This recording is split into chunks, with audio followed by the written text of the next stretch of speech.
በግብርና ስራ ላይ የተሰማራው ታታሪ ገበሬ ሙራባሃ ቢፍን በመጠቀም ለእርሻው የሚያስፈልገው ግብአቶችን ሁሉ አግኝቷል። የሬስቶራንት ባለቤት የሆነችው ጠንካራ ሴት የደንበኞቿን ፍላጎት ለማሟላት የሚያግዛትን ግብአት በሙራባሃ ኦጌቲ አሟልታለች። ወደ ኢንቨስተርነት የተሸጋገረው ሞዴል ገበሬ በሙራባሃ ዲታ ትላንቱን አሸንፎ ነገውን እያቀና ነው። ብዙዎች በቡድን በመደራጀት ለማህበራትና ኢንተርፕራይዞች የተዘጋጀውን ከወለድ ነፃ ብድር ሙራባሃ ማይክሮ ፋይናንሲንግን በመጠቀም በጽናት ሰርተው ኑሯቸውን ለውጠዋል። እርሶም በደንበኞች ፍላጎት ላይ ተመስርቶ የቀረበውን የሲንቄ ሂሳን ከወለድ ነፃ የማይክሮ ፋይናንስ ብድር አገልግሎቶችን በመጠቀም ህልሞን ያድርጉ። ሲንቄ ባንክ፣ በአንድነት ወደ ስኬት።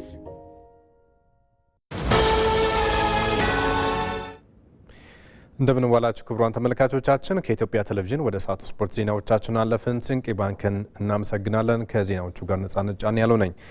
የ2026 የዋንዳ ዳይመንድ ሊግ 11ኛ መዳረሻ ከተማ በሆነችው ለንደን ዛሬ ይደረጋል። በውድድሩ በሁለት ርቀቶች የሚሳተፉት ኢትዮጵያውያን ሴት አትሌቶች የአሸናፊነት ቅድመ ግምትን በማግኘት ይፎካከራሉ። ሀና ታሪኩ የ2026 የዋንዳ ዳይመንድ ሊግ ውድድር 11ኛ መዳረሻ ከተማ በሆነችው ለንደን ዛሬ ይደረጋል። በእንግሊዟ መዲና ለንደን ከተማ በሚደረገው የዳይመንድ ሊግ ውድድር ተሳትፏቸውን የሚያደርጉት ኢትዮጵያውያን አትሌቶችም በ800ና በ3000 ሜትር ሴቶች የማሸነፍ ቅድመ ግምትን ካገኙት መካከል ናቸው። በ800 ሜትር የምትሳተፈው የ2024 የፓሪስ ኦሎምፒክ የብር ሜዳሊያ አሸናፊዋ ጽጌ ድጉማ ርቀቱን በበላይነት ያጠናቅቃሉ ተብለው ቅድመ ግምት ካገኙ አትሌቶች መካከል ትጠቀሳለች። ርቀቱንም 1 ደቂቃ ከ56 ሰከንድ ከ64 ማይክሮ ሰከንድ የገባችበት የግል ምርጥ ሰዓት ያላት ጽጌ ድጉማ ከእንግሊዛዊቷ ኪል ሆዲኪንሰን እና ከቢል ሄንትረር እንዲሁም ከአውስትራሊያዊቷ ሳራ ቢልጊንስ ጋር ጠንካራ ፉክክር እንደሚጠብቃትም ተገምቷል። ጽጌ በ2026 የዋንዳ ዳይመንድ ሊግ ውድድር እስካሁን በርቀቱ ካደረገቻቸው ውድድሮችም 14 ነጥቦችን ሰብስባ 6ኛ ደረጃ ላይ ተቀምጣለች። በሌላ ተጠባቂ 3000 ሜትር ውድድር 5 ኢትዮጵያን አትሌቶች ለአሸናፊነት ተገምተዋል። መዲና ኢሳ፣ ማርታ አለማየሁ፣ ፋንታይ በላይነህ፣ ሂሩት መሸሻና ሀዊ አበራ የርቀቱ አሸናፊ ለመሆን የሚፋለሙ ኢትዮጵያውያን አትሌቶች ናቸው። በርቀቱም 8 ደቂቃ ከ32 ሰከንድ ከ25 ማይክሮ ሰከንድ የግል ምርጥ ሰዓቷን ያስመዘገበችው መዲና እስካሁን ካደረገቻቸው ውድድሮችም 12 ነጥቦችን በመሰብሰብ 5ኛ ደረጃ ላይ ተቀምጣለች። የዛሬውን ጠንካራ ፉክክር ይደረግበታል ተብሎ የሚጠበቀውን 3000 ሜትር ውድድር የምታሸንፍም ከሆነ ነጥቧን ማሳደግ ትችላለች። ከመዲና ኢሳ በተጨማሪ አሸናፊነት ከተገመቱ አትሌቶች መካከል የሆኑት ማርታ አለማየሁና ሂሩት መሸሻ ይጠቀሳሉ። ሁለቱ ውጤታማ ኢትዮጵያን አትሌቶችም በ2026 የዳይመንድ ሊግ ውድድር እስካሁን በተወዳደሩባቸው ርቀቶችም 10 እና 11 ነጥቦችን በመሰብሰብ የተሻለ ውጤት ካስመዘገቡት መካከል ይገኙበታል። 8 ደቂቃ ከ27 ከ18 የግል ምርጥ ሰዓቷን ያስመዘገበችው ሀዊ አበራና 8 ደቂቃ ከ34 ከ30 ያላት ፋንታይ በላይነህም ቢሆን በርቀቱ ለአሸናፊነት ጠንካራ ፉክክር ያደርጋሉ ተብሎ ይጠበቃል። 20 ተወዳዳሪ አትሌቶች በሚካፈሉበት የ3000 ሜትር ከኢትዮጵያን አትሌቶች በተጨማሪም እንግሊዛዊቷ ላውራ ሚውር እንዲሁም አውስትራሊያዊቷ ጄሲካ ሄልም ለአሸናፊነት በርቀቱ ከሚፎካከሩ አትሌቶች መካከል ይጠቀሳሉ።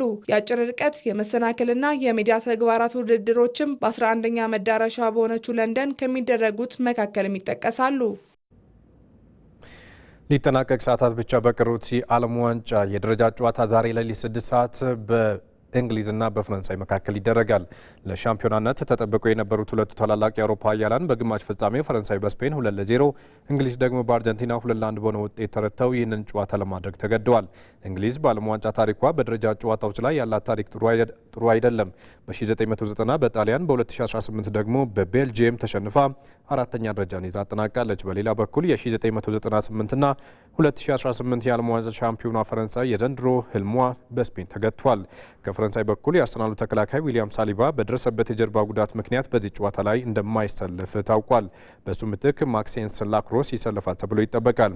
በዘንድሮ ውድድር ድንቅ ብቃቱን ያሳዩ ኪሊያን ምባፔና 5 ግብ የሆኑ ኳሶችን ያመቻቸው ማይክል ኦሊሴ ውድድሩን በግል ክብረ ወሰን ለማጠናቀቅም ይጥራሉ። በሌላ በኩል እንግሊዝ በኩል ጁድ ቤሊንግሃም በመጠነኛ ጉዳቶች ያሉበት ቢሆንም በጨዋታው ይሰለፋል ተብሎ ይጠበቃል። ጆርዳን ሄንደርሰን እንዲሁም ሪስ ጄምስ ግን በጉዳት አይኖሩም ተብሏል። ጨዋታው ሌሊት 6 ሰዓት ይደረጋል። የ2026 የዓለም ዋንጫ ፍጻሜ የእረፍት ሰዓት ከመደበኛው 15 ደቂቃ በላይ ሊራዘም እንደሚችል ተገልጿል። ነገ ምሽት 4 ሰዓት በስፔንና በአርጀንቲና መካከል በሚደረገው የ2026 የዓለም ዋንጫ የፍጻሜ ጨዋታ ላይ የመጀመሪያው አጋማሽ ተጠናቆ ተጫዋቾች ለእረፍት በሚወጡበት ሰዓት ከመደበኛው 15 ደቂቃ በላይ ሊረዝም እንደሚችል ነው ሮይተርስ የዘገበው።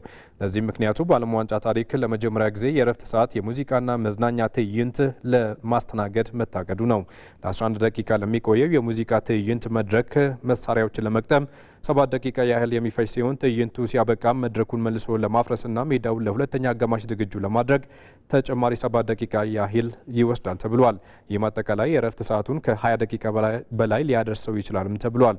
ይህ እቅድ ከእግር ኳስ ሕግጋት ጋር በተያያዘ ጥያቄዎችም አስነስተዋል። የዓለም አቀፉ እግር ኳስ ማህበር ቦርድ ሕግ ተጫዋቾች የሚያገኙት የእረፍት ሰዓት ከ15 ደቂቃ መብለጥ የለበትም የሚል ቢሆንም የፊፋ የውድድር መመሪያዎች ግን የ15 ደቂቃ እረፍት የሚለውን ቃል ብቻ እየተጠቀሙ ሲሆን ከዚህ ሰዓት መብለጥ የለበትም የሚለውን የማህበሩን ሕግ አላካትቱም ሲል ነው ሮይተርስ የዘገበው። አስቶን ቪላ ጆን ማንዛቢን በ59.5 ሚሊዮን ፓውንድ በክለቡ ታሪክ ክብረ ወሰን በሆነ ዋጋ አስፈረመ። ኒውካስትል ዩናይትድ ለተጫዋቹ 49 ሚሊዮን ፓውንድ በመክፈል ስምምነት ላይ ቢደርስም አስቶን ቪላ ባቀረበው ከፍተኛ የገንዘብ መጠን ምክንያት ተጫዋቹ የቪላ ፓርክ ንብረት ሆኗል። እንደ ቢቢሲ ዘገባ የዝውውር ክለቡ እንደ አውሮፓውያን አቆጣጠር በ2024 አማድ ኦናና ለማስፈረም ለኤቨርተን የከፈለው 50 ሚሊዮን ፓውንድ በመብለጥ የክለቡ ክብረ ወሰን ሆኗል።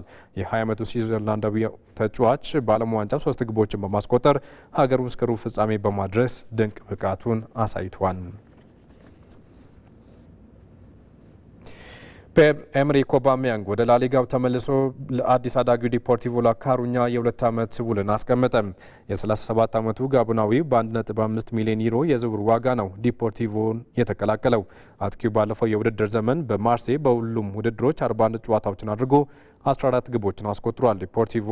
ዲፖርቲቮ ላካሩኛ ባለፈው የውድድር ዘመን በሴጉንዳ ሁለተኛ ደረጃን ይዞ በማጠናቀቅ ከ2017-18 የውድድር ዘመን በኋላ ለመጀመሪያ ጊዜ ወደ ላሊጋው ማደጉ ይታወሳል።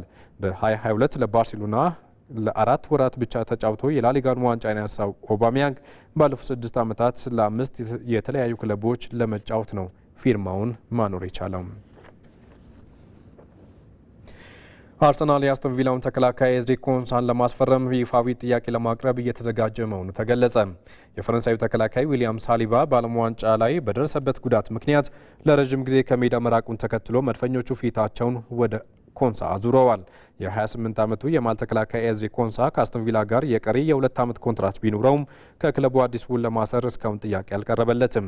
እንግሊዛዊው ተጫዋች በክለቡ ከፍተኛ ተከፋይ ለመሆን የጠየቀ ቢሆንም አስቶን ቪላ በአውሮፓ እግር ኳስ ማህበር የፋይናንስ ሕግ ማዕቀብ ምክንያት ጥያቄውን ለመቀበልም ተቸግሯል። ቪላዎች በፋይናንስ ቀውስ ሳቢያ ዩሪ ቴሌማንስን ለዩናይትድ ሉካስ ዲኝን ደግሞ ለፒኤስጂ አሳልፎ የሰጡ ሲሆን አርሰናል ይህንን አጋጣሚ በመጠቀም የኮንሳን ዝውውር በፍጥነት ለመቋጨት እየተንቀሳቀሰ ይገኛል ተብሏል። ኤደርሰን ሲልቫ በአትላንታ የሚያቆየውን አዲስ ውል ተፈራረመ። ብራዚላዊው አማካኝ ወደ ማንቸስተር ዩናይትድ ሊያደርገው የነበረው ዝውውር ሂደት ሙሉ በሙሉ መቋረጡን ተከትሎ በጣሊያኑ ክለብ እስከ ሰኔ 2031 የሚያቆየውን አዲስ የውል ማራዘሚያ በይፋ ፈርመዋል። ማንቸስተር ዩናይትድ ተጫዋቹን በ45 ሚሊዮን ዩሮ ለማዘዋወር ከአትላንታ ስምምነት ላይ ደርሶ የነበረ ቢሆንም ዝውውሩ ሳይሳካ ቀርቷል። በዩናይትድ በኩል የተደረጉት የሕክምና ምርመራዎች ተጫዋቹ በተለይም ከዚህ ቀደም በነበረበት የጉልበት ጉዳት ዙሪያ ጥርጣሬ በመፍጠራቸው ክለቡ ከስምምነቱ እንዲያፈገፍግ አድርጎታል። የአትላንታ ስፖርቲንግ ዳይሬክተር ክርስቲያኖ ጁንቶሊ በዩናይትድ ውሳኔ መደነቃቸውን ገልጸው ተጫዋቹ ላይ ምንም አይነት የጤና እክል አለመኖሩን አሳውቋል።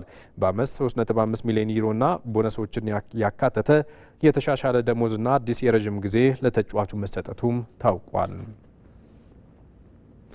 ከኢትዮጵያ ቴሌቪዥን ስፖርት ዜናዎቻችን አበቁ። መልካም ቀን ይሆንላችሁ።